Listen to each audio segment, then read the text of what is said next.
ਖੇਤੀ ਕਾਨੂੰਨਾਂ ਦੇ ਖਿਲਾਫ ਦਿੱਲੀ ਵਿਖੇ ਚੱਲ ਰਹੇ ਕਿਸਾਨਾਂ ਦੇ ਅੰਦੋਲਨ ਦੇ ਵਿੱਚ ਬਹੁਤ ਸਾਰੇ ਕਿਸਾਨ ਹੁਣ ਤੱਕ ਇਸ ਦੁਨੀਆ ਤੋਂ ਰੁਖਸਤ ਹੋ ਚੁੱਕੇ ਨੇ। ਉਹਨਾਂ ਕਿਸਾਨਾਂ ਦੀ ਆਤਮਿਕ ਸ਼ਾਂਤੀ ਵਾਸਤੇ ਬਸਪਾ ਦੇ ਪੰਜਾਬ ਪ੍ਰਧਾਨ ਸਰਦਾਰ ਜਸਵੀਰ ਸਿੰਘ ਗੜੀ ਹੁਣਾਂ ਦੀ ਅਗਵਾਈ ਦੇ ਵਿੱਚ ਸ੍ਰੀ ਅਕਾਲ ਤਖਤ ਸਾਹਿਬ ਵਿਖੇ ਅਰਦਾਸ ਬੇਨਤੀ ਕੀਤੀ ਗਈ। ਇਸ ਮੌਕੇ ਗੱਲਬਾਤ ਕਰਦਿਆਂ ਜਸਵੀਰ ਸਿੰਘ ਗੜੀ ਨੇ ਕਿਹਾ ਕਿ ਵੱਖ-ਵੱਖ ਸਿਆਸੀ ਪਾਰਟੀਆਂ ਦੇ ਆਗੂ ਕਦੇ ਕਿਸਾਨਾਂ ਦੇ ਹੱਕ ਵਿੱਚ ਬੋਲਦੇ ਨੇ ਤੇ ਕਦੇ ਉਹਨਾਂ ਦੇ ਵਿਰੋਧ ਵਿੱਚ ਭੁਗਤਦੇ ਆਏ ਨੇ। ਤੇ ਬਿਲਕੁਲ ਵੀ ਮੋਦੀ ਸਰਕਾਰ ਦੀ ਕੰਨਾਂ ਤੇ ਜੂੰ ਨਹੀਂ ਰੇਂਗ ਰਹੀ।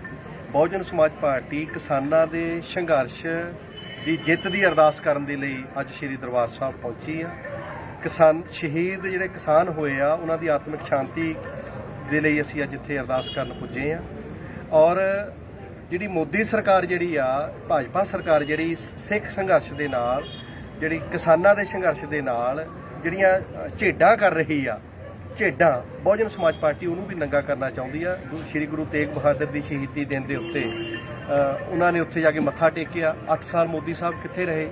8 ਸਾਲ ਮੋਦੀ ਸਾਹਿਬ ਨੇ ਕਦੇ ਕਿਸੇ ਗੁਰੂ ਘਰ ਤੇ ਮੱਥਾ ਟੇਕਣ ਦੇ ਲਈ ਪਹੁੰਚੇ ਨਹੀਂ ਹੈਗੇ, ਲੇਕਿਨ ਸੰਘਰਸ਼ ਨੂੰ ਛੋਟਾ ਕਰਨ ਦੇ ਲਈ। ਔਰ ਪਿਛਲੇ ਦਿਨੀ ਗੁਜਰਾਤ ਦੇ ਕਿਸਾਨ ਇਕੱਠੇ ਕੀਤੇ, ਸਾਰੇ ਹੀ ਸਿੱਖ ਚਿਹਰੇ ਇਕੱਠੇ ਕੀਤੇ। ਗੁਜਰਾਤ ਇਹ ਦੂਸਰੀ ਝੇੜ ਸੀ, ਸਿੱਖ ਸੰਘਰਸ਼ ਨੂੰ, ਕਿਸਾਨ ਸੰਘਰਸ਼ ਨੂੰ ਕਮਜ਼ੋਰ ਕਰਨ ਲਈ ਇਹ ਦੂਸਰੀ ਝੇੜ ਸੀ।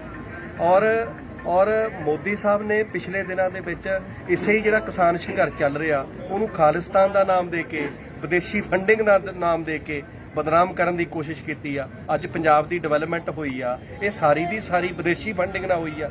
ਵਿਦੇਸ਼ਾਂ ਵਿੱਚ ਗਏ ਪੰਜਾਬੀ ਪੁੱਤ, ਵਿਦੇਸ਼ਾਂ ਵਿੱਚ ਗਏ ਪੰਜਾਬ ਦੇ ਕਿਸਾਨਾਂ ਦੇ ਪੁੱਤਰ, ਮਜ਼ਦੂਰਾਂ ਦੇ ਪੁੱਤਰ ਮਜ਼ਦੂਰੀਆਂ ਕਰ ਕਰਕੇ ਪੰਜਾਬ ਨੂੰ ਫੰਡਿੰਗ ਕਰਦੇ ਰਹੇ। ਪੰਜਾਬ ਦੀਆਂ ਸੜਕਾਂ, ਪੰਜਾਬ ਦੇ ਸਕੂਲ, ਪੰਜਾਬ ਦੀ ਸੜਕਾਂ, ਪੰਜਾਬ ਦੇ ਹਾਲ, ਪੰਜਾਬ ਦੇ ਭਵਨ ਇਹ ਵਿਦੇਸ਼ੀ NRIਆਂ ਨੇ ਬਣਾਏ ਆ। ਉਦੋਂ ਤਾਂ ਇਹਨਾਂ ਨੂੰ ਫੰਡ ਯਾਦ ਨਹੀਂ ਆਇਆ ਕਿ ਵਿਦੇਸ਼ੀ ਫੰਡ ਲੱਗ ਰਿਹਾ, ਡਿਵੈਲਪਮੈਂਟ ਪੰਜਾਬ ਦੀ ਹੋ ਰਹੀ ਆ।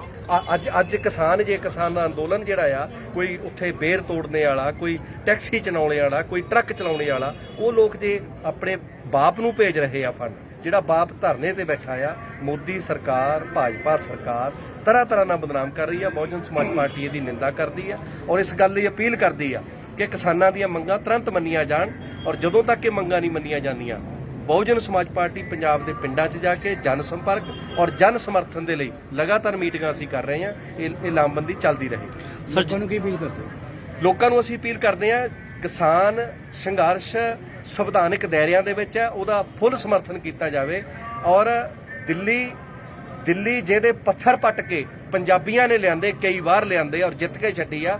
ਇਸ ਵਾਰੀ ਮੋਦੀ ਸਰਕਾਰ ਨੂੰ ਭਾਂਜ ਦੇਣ ਲਈ ਇਸ ਵਾਰੀ ਵੀ ਦਿੱਲੀ ਜਿੱਤੀ ਜਾਏਗੀ। ਔਰ ਬਹੁਜਨ ਸਮਾਜ ਪਾਰਟੀ ਕਿਸਾਨਾਂ ਦੇ ਨਾਲ ਹੈ। ਲੋਕ ਵੀ ਜਿਹੜੇ ਵੱਧ ਤੋਂ ਵੱਧ ਜਿਹੜੇ ਕਿਸਾਨ ਸੰਘਰਸ਼ ਅੰਦੋਲਨ ਦਾ ਸਮਰਥਨ ਕਰਨ। ਸਰ, ਜਿਵੇਂ ਕਿ ਤੁਸੀਂ ਕਹਿ ਰਹੇ ਹੋ ਕਿ ਬੀਜੇਪੀ ਸਰਕਾਰ ਦੇ ਕੰਨ ਤੇ ਜੂੰ ਨਹੀਂ ਸਰਕ ਰਹੀ, ਕੀ ਇਹਦੇ ਪਿੱਛੇ ਕੋਈ ਏਜੰਡਾ ਕੰਮ ਕਰ ਰਿਹਾ ਜਾਂ ਕੋਈ ਹੋਰ ਕਾਰਨ? ਹਾਂ, ਬਿਲਕੁਲ ਭਗਮਾਕਾਰੀ ਜਿਹੜਾ ਏਜੰਡਾ ਦੇਸ਼ ਦੀ RSS ਦੀਆਂ ਨੀਤੀਆਂ, ਭਗਮਾਕਰਨ ਔਰ ਸਰਮਾਏਦਾਰੀ, ਇਹ ਦੋ ਨੀਤੀਆਂ ਦੇ ਨਾਲ ਇਹ ਪਿਛਲਾ ਏਜੰਡਾ ਇਹਦਾ ਕੰਮ ਕਰ ਰਿਹਾ।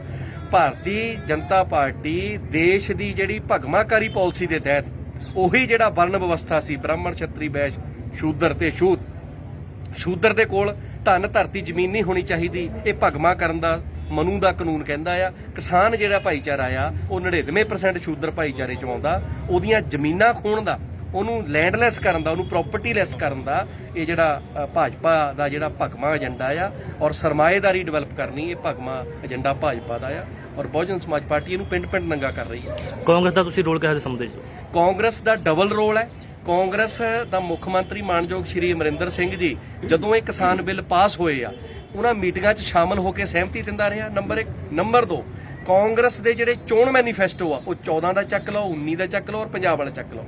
ਇਹ ਬਕਾਇਦਾ ਇਹਨਾਂ ਦੇ ਵਿੱਚ, ਇਹਨਾਂ ਕਾਨੂੰਨਾਂ ਦੇ ਵਿੱਚ ਇਹ ਉਹਨਾਂ ਨੇ ਕਿ ਪ੍ਰਪੋਜ਼ਲ ਲਿਆਂਦੀ ਸੀ ਕਿ ਅਸੀਂ ਵੀ ਜੇ ਸਰਕਾਰ ਚਾਹੇ ਇਦਾਂ ਦੇ ਕਾਨੂੰਨ ਲਿਆਵਾਂਗੇ। ਤਾਂ ਕਾਂਗਰਸ ਦਾ ਜਿਹੜਾ ਚਰਿੱਤਰ ਹੈ ਉਹ ਦੋਗਲਾ ਚਰਿੱਤਰ ਹੈ। ਕਿਸਾਨ ਭਾਈਚਾਰੇ ਨੂੰ ਕਾਂਗਰਸ ਤੋਂ ਬਚ ਕੇ ਰਹਿਣਾ ਚਾਹੀਦਾ। ਕੇਜਰੀਵਾਲ ਦਾ ਰੋਲ ਸਰ ਕਿੱਥੇ ਸਮਝੋ? ਉਹ ਕਹਿੰਦੇ ਕਿ ਮੈਂ ਅੰਦਰ ਨਾਲ। ਬਿਲਕੁਲ ਡਬਲ, ਬਿਲਕੁਲ ਦੋਗਲਾ ਰੋਲ। ਉਹਦਾ ਤਾਂ ਸਿੱਧਾ ਹੀ ਅੰਨਿਆਂ ਨੂੰ ਵੀ ਦਿਖਦਾ। ਕੇਜਰੀਵਾਲ ਦਾ ਦੋਗਲਾ ਰੋਲ ਤਾਂ ਅੰਨਿਆਂ ਨੂੰ ਵੀ ਦਿਖਦਾ, ਕਾਂਗਰਸ ਦਾ ਤਾਂ ਸਜਾਖਿਆਂ ਨੂੰ ਵੀ ਦਿਖਦਾ ਨਹੀਂ। ਔਰ ਮਾਨਯੋਗ ਕੇਜਰੀਵਾਲ ਸਾਹਿਬ ਜਿਹੜੇ ਮੁੱਖ ਮੰਤਰੀ ਦਿੱਲੀ ਆ, ਉਹਨਾਂ ਨੇ ਪਹਿਲਾਂ ਬਿੱਲਾਂ ਦਾ ਸਮਰਥਨ ਕੀਤਾ, ਔਰ ਉਹਨਾਂ ਹੀ ਬਿੱਲਾਂ ਨੂੰ 15 ਦਿਨਾਂ ਤੋਂ ਬਾਅਦ ਉਹ ਪਾੜਨ ਦਾ ਡਰਾਮਾ ਕਰਦੇ। ਇਸ ਤੋਂ ਵੱਡਾ ਦੋਗਲਾਪਨ ਹੋਰ ਕਿਆ ਹੋ ਸਕਦਾ ਹੈ? ਔਰ 12ਵੇਂ ਦਿਨ ਜਦੋਂ ਕਿਸਾਨ 12 ਦਿਨ, ਪੰਜਾਬ ਦੇ ਲੋਕ 12 ਦਿਨ ਸਿੰਘੂ ਬਾਰਡਰ ਦੇ ਉੱਤੇ, ਟਿੱਕਰੀ ਬਾਰਡਰ ਦੇ ਉੱਤੇ ਜਦੋਂ ਠੰਡ ਨਾਲ ਮਰ ਰਹੇ ਸੀ, ਠੰਡ ਦੇ ਨਾਲ ਉਹ ਭੁੱਖੇ ਮਰ ਰਹੇ ਸੀ, ਤਵੇ ਜਿਹੜੇ ਆ ਉਹ ਕਿੱਦਾਂ ਸੜਕਾਂ ਦੇ ਕੰਢਿਆਂ ਦੇ ਉੱਤੇ ਉਹ ਵੱਡੇ, ਲੇਕਿਨ ਆਮ ਆਦਮੀ ਪਾਰਟੀ ਦੀ ਸਰਕਾਰ ਕਿਤੇ ਵੀ ਨਜ਼ਰ ਨਹੀਂ ਆਈ। 12ਵੇਂ ਦਿਨ ਕੇਜਰੀਵਾਲ ਦਾ ਧਰਨੇ ਤੇ ਪੁੱਜਣਾ, ਇਸ ਤੋਂ ਪਰੇ ਹੋਰ ਦੋਗਲਾਪਨ ਕਿਆ ਹੋ ਸਕਦਾ। ਠੀਕ ਹੈ, ਥੈਂਕ ਯੂ। ਧੰਨਵਾਦ।